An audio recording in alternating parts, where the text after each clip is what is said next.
Hey everyone, Tel Judkins here, upland game biologist with the Oklahoma Department of Wildlife Conservation. I'm coming to you today from my kitchen as I go through some of these quail wings from this previous season that we collected through our Wingbox program.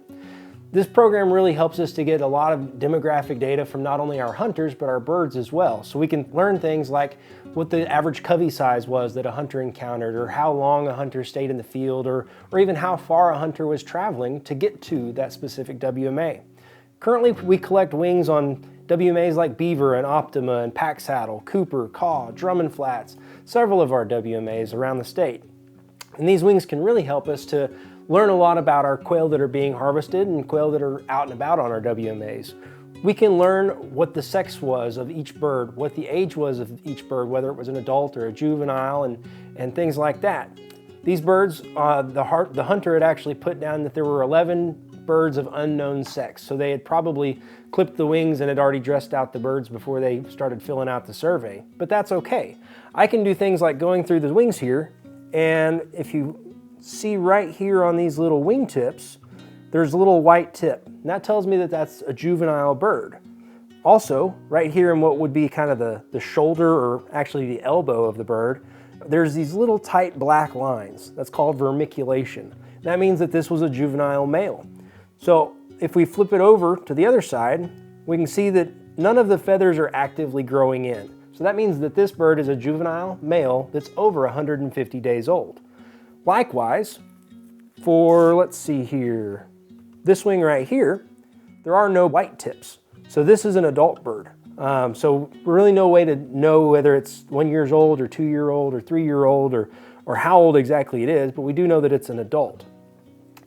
On the other side of it, here we have another juvenile. We can see the white tips, and there's a feather right here that's still growing in.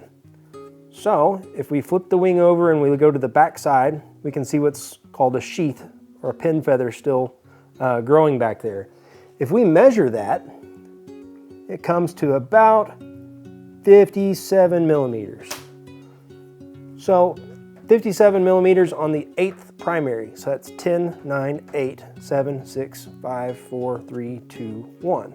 On the 8th primary, that means that this bird is approximately 125 days old. And since it was harvested on November 15th, we know that it was hatched right around July 13th. So why is that important? Well, from that, we can go back and look at rainfall data or drought or anything like that to figure out, was the timing of that hatch impacted by some weather event? If we get enough of that data together, we can start to see trends and really start to learn more about our quail. We talked about whether it was an adult, male or female or juvenile. This one, you'll see right here in this shoulder patch or elbow patch, there's not really any of those really tight black lines or vermiculation. So this is actually a juvenile female that was that 125-day-old bird.